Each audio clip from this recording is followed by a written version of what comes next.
Esta es una historia de perseverancia y valentía, donde el rencor no tuvo cabida.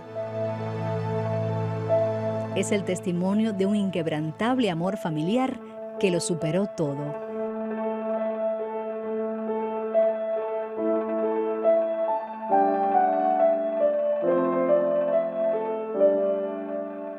La Primavera Negra no fue más que un acto de desespero del régimen por tratar de acallar las voces que más lideraban ciertos puntos de la geografía cubana, lo que es la resistencia interna. Y también los que escribimos, de cierta forma, lo que a ellos les molesta, la realidad, lo censurado, que para nosotros no podía hacerlo. Y tenía un momento coyuntural un poco difícil también el castrismo. Llega el señor Keyson, nos recibe a 16 de nosotros en su residencia. Realmente fue muy osado, muy valiente. Y efectivamente fue a mi casa Guantánamo, donde yo vivo, y a varios lugares más recorrió la isla. Eso le preocupaba mucho al régimen. La oposición iba tomando un aire muy, muy peligroso para los intereses de la dictadura.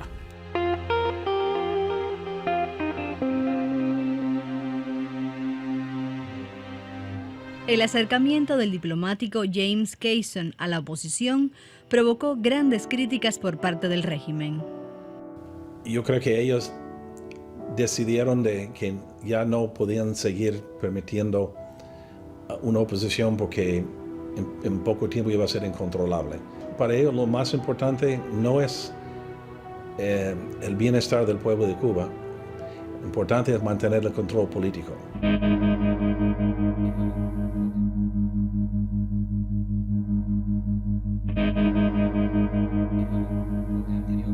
En primer lugar, en aquella época ahí en Cuba había una pujante sociedad civil. Estábamos ocupando muchos espacios que el gobierno cubano anteriormente no dejaba que nadie lo ocupara. Nosotros dentro del periodismo independiente habíamos editado ya la revista de Cuba, que se editó en La Habana, en la Sociedad de Periodistas Manuel Márquez Sterling, y yo ya en Camagüey había editado, había hecho pruebas de impresión de la revista Luz Cubanas. También había muchos espacios de bibliotecas independientes y había una red de organizaciones civilistas entrelazadas entre todas, buscando espacios de divulgación público y de resistencia civil no violenta. Y el gobierno cubano le preocupaba mucho que los disidentes y los opositores pacíficos estaban ocupando espacios que él nunca antes había permitido que se ocuparan. En Cuba Press llegó un momento que tuvo casi 100 periodistas, una sola agencia. Eso al gobierno no le convenía, eso al gobierno no le gustaba. El proyecto Varela fue tal vez la iniciativa más desafiante. Su propósito fue reclamar libertades individuales utilizando un artículo de la actual Constitución cubana. La oposición estaba trabajando directamente con el pueblo de Cuba. Es conocido que en mayo del 2002 habíamos presentado 10.000 firmas que requiere la Constitución solicitando un referendo. Hasta marzo del 2003 el gobierno, y hasta la fecha, nunca dio respuesta de este tema y nosotros nos disponíamos a organizar el pueblo en lo que llamábamos comités de ciudadanos para cívica y pacíficamente, de manera no violenta, que el pueblo reclamara la realización de un referendo. Esto evidentemente provocó que el gobierno intentara cortar de raíz el tema del referendo y llevar a cabo la Primavera Negra para únicamente aterrorizar a todos los cubanos. La redada de marzo trajo el silencio y con él las primeras sombras de la Primavera Negra. El 18 de marzo de 2003 fue un día más para la mayoría de los cubanos. Sin embargo, para otros, los eventos de ese día los marcarían para siempre.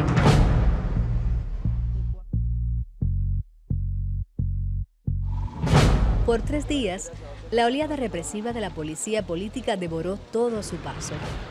El saldo, 75 opositores políticos arrestados, sus casas saqueadas y sus familias atemorizadas. Desde horas de la mañana la policía política estaba ubicando Es decir, llamaban al teléfono que usábamos ahí en ese barrio y preguntaban por mí. Cuando yo iba al teléfono y preguntaba quién era, colgaban el teléfono. Entonces ya se notó que querían ubicarme, saber dónde yo estaba. Ya sobre las 4 de la tarde llegan en varios autos a la casa, entran por la fuerza y me dicen que estoy detenido. Cuando llegan a la casa, estábamos nosotros dándole un helado a la niña en el patio y viene la policía como todo un movimiento operativo, como ellos acostumbran de chirriar gomas, tirar puertas, todas estas cosas.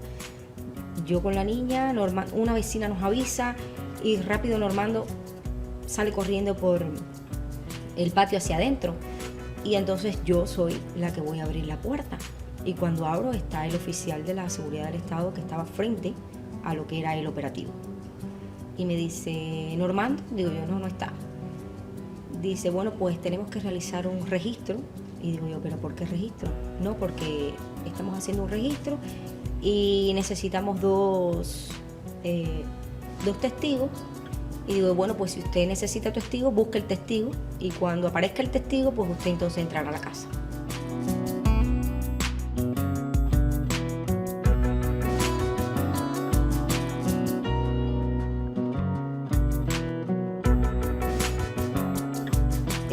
Oficiales de la seguridad estaban ahí en la casa registrando a la misma vez todo, buscando literatura, buscando todas las pruebas que según ellos eran las que acusaban a Pablo de ser, de trabajar y de hacer por lo que le acusan, por la ley 88.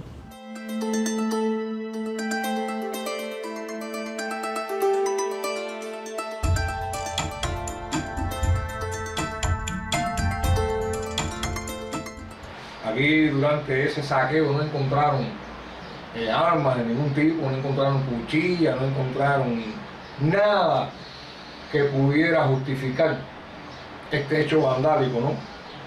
Este hecho político vandálico, ¿no? Organizado por el gobierno cubano. Solamente encontraron libros, ideas mías reflejadas en papeles, en ese minucioso requisa, registro.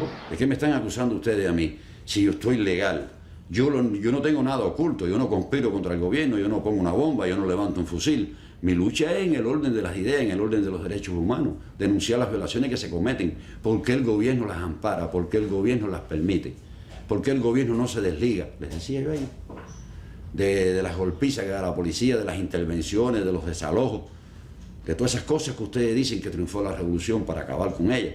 ¿Por qué? La impresión más clara que tengo de ese día, del arresto, cuando ya estaban los militares, aquellos metidos dentro de la casa, registrándolo todo, fue que esas personas no tenían la menor idea de quiénes éramos nosotros. Eran personas previamente envenenadas para venir a hacer aquel registro y aquel interrogatorio.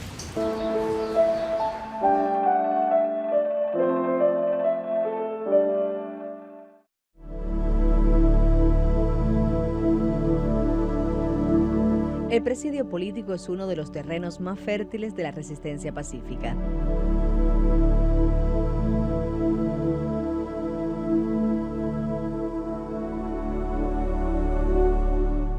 En noviembre de 2009, Orlando Zapata Tamayo se declaró en huelga de hambre, reclamando el cese de los maltratos físicos contra su persona y los demás presos políticos.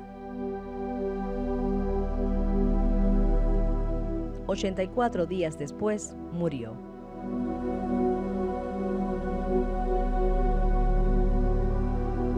Este hecho estremeció la opinión pública internacional.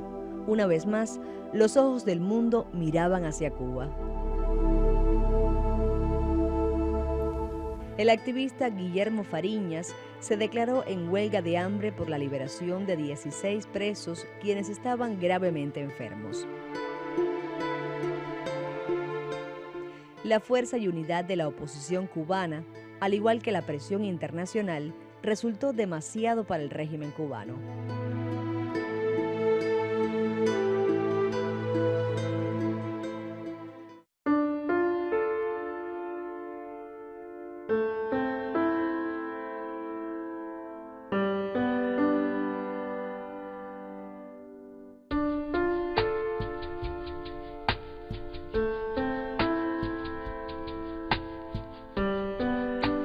Después de sobrevivir a la ola inicial del implacable ataque, las esposas e hijos de los opositores decidieron actuar. Su respuesta fue pública y original. Un grupo de mujeres, junto a sus hijas, se vistieron de blanco y con un gladiolo en la mano comenzaron una marcha dominical que culminaba en la iglesia de Santa Rita. Así nacieron las Damas de Blanco.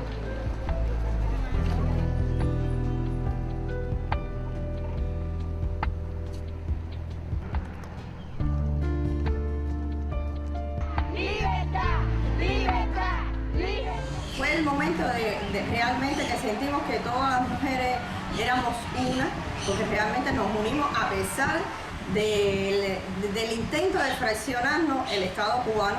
Nos unimos porque había una cosa muy importante que nos unía: el dolor de que nuestras familias fueran a prisión injustamente.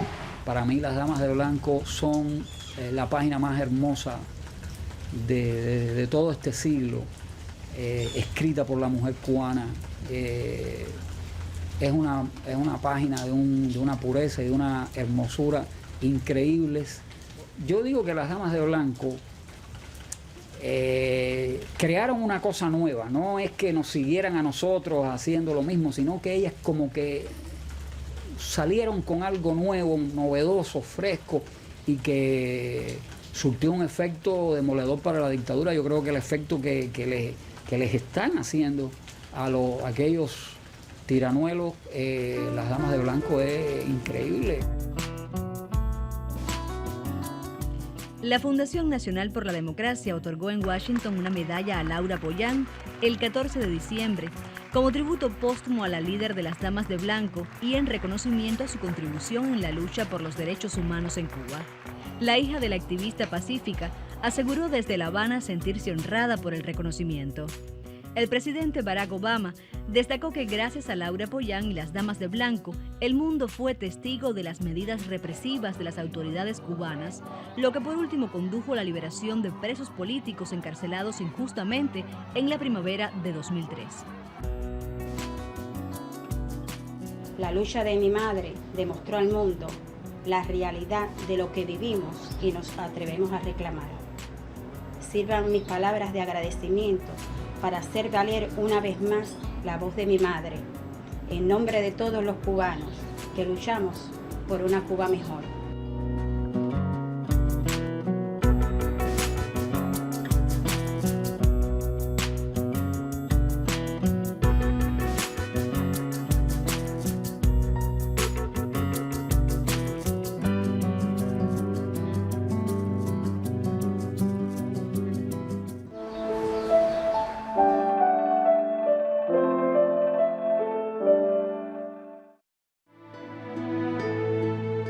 En julio de 2010 comenzó el proceso de liberación de los presos de la Primavera Negra.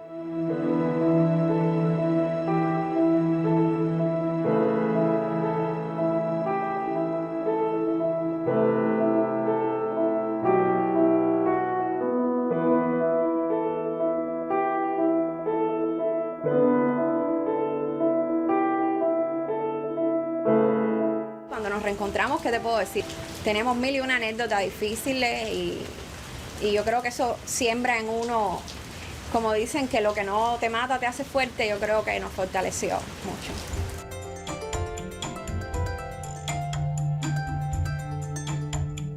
Fue una gran alegría, digamos que no podemos olvidar esos 8 años de sufrimiento, de dolor, de pesar, de angustia.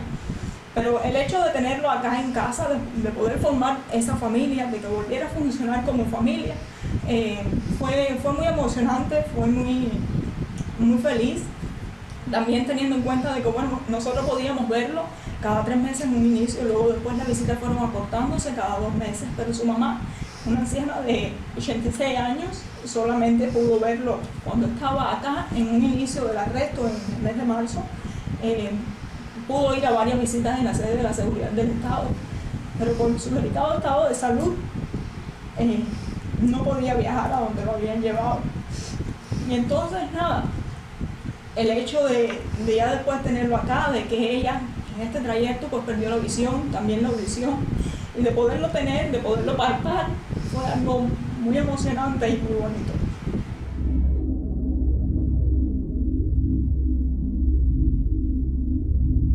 Fue muy duro, nosotros nunca conocíamos eso y ya, y pensábamos que estuviéramos perdidos ahí.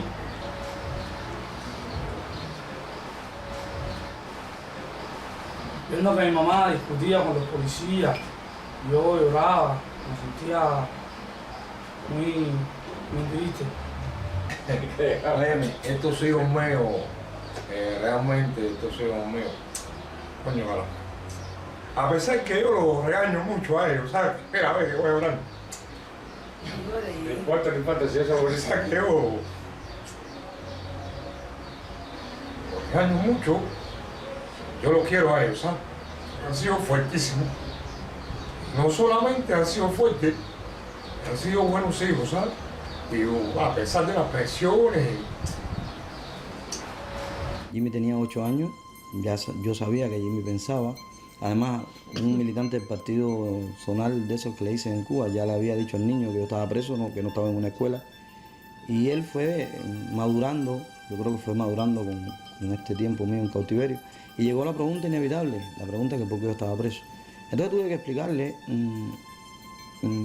que muchos cubanos a través de la historia de nuestra patria hemos tenido que ir a prisión por nuestras ideas, hemos tenido que ir a prisión porque queremos lo mejor para Cuba y para todos los cubanos, desde la época de Martí, terminando por los propios líderes de la revolución o de la dictadura. Y tengo el regocijo, aunque al final mi hijo me dijo que sentía mucho orgullo por mí. Es decir, yo creo que la respuesta que él me dio fue superior a la pregunta que me hizo. Porque ellos hicieron algo para luchar por Cuba, ¿sí? Estaba yo en la cárcel de Boniato. Era los primeros días de abril, recién llegado casi a la cárcel. Mi hijo me escribió una carta en la cual me contaba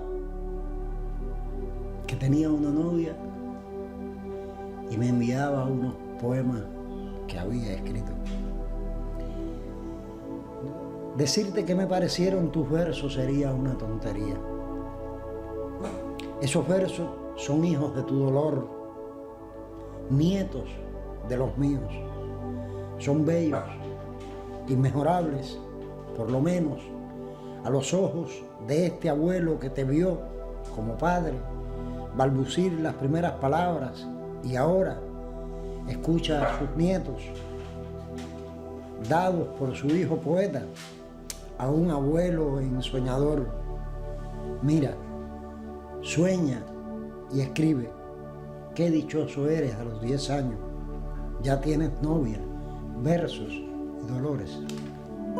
Cuando a Manuel se lo llevaron preso, la vecina de enfrente enseguida fue para la escuela y dijo lo que había pasado al padre de Gabriel. Pero además, esto me entero más adelante, pero además la seguridad del Estado fue allí a la escuela, habló con la directora, habló con la maestra de Gabriel y a Gabriel le hicieron un test para ver cuánto tenía de influencia de las ideas de su padre. Esto me lo contó a mí la directora de la escuela. Me dijo, no, él no tuvo ningún problema en el test. Él, lo único malo que dijo es que el papá era un héroe. Y yo ahora me río, pero yo en ese momento le dije, ¿y qué usted quiere que yo le diga? ¿Que es un mercenario? Su padre es un héroe.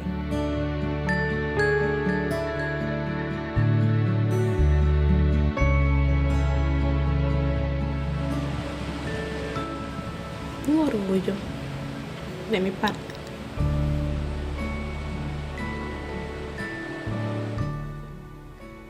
Fue muy duro la misma vez verlo en la cárcel,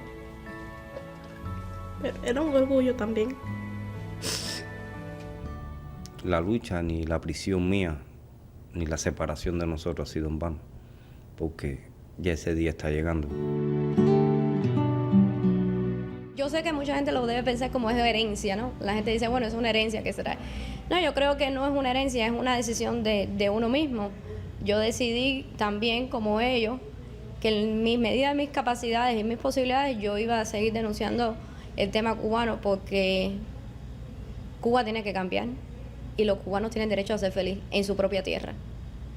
Tiene que haber un momento en que no tengamos más que emigrar y vivir en otros países que gracias nos han acogido con sus brazos abiertos y que muchos hemos podido realizar nuestras vidas, pero el país de nosotros es ese. Y nosotros tenemos el derecho y la obligación también de luchar porque las cosas cambien.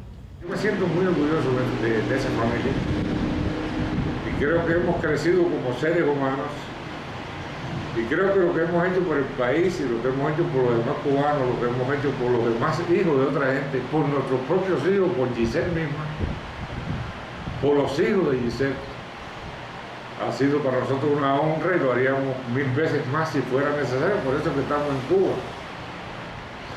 Y creo que eso es lo esencial que puede tener un disidente en un sistema totalitario y abusador como este. Una familia tan digna y tan representativa como la que yo he tenido.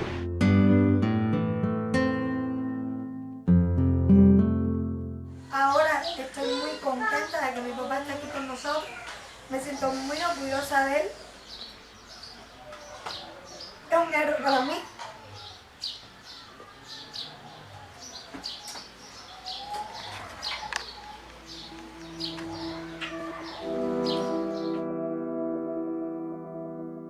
Hoy puedo decir que el día es alegría, hoy puedo decir que la noche es fantasía.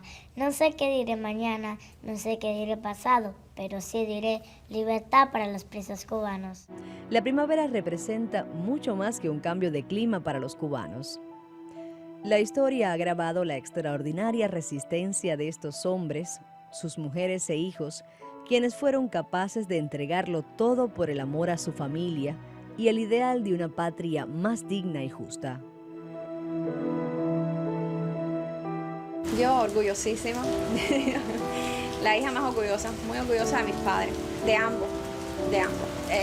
Mi papá primero por haber sido capaz de decir la verdad de lo que estaba viviéndose en Cuba, cuando eso representaba un peligro para él, no le temió a las consecuencias, siguió adelante, siguió hablando la verdad, esa coherencia extrema con la verdad, que no importa lo que te lleve, seguir diciendo lo que es cierto a pesar de todo. Eso a mí me impacta, eso no puedo ser la misma, digamos, tengo que vivir mi vida con ese paradigma de tener un padre así.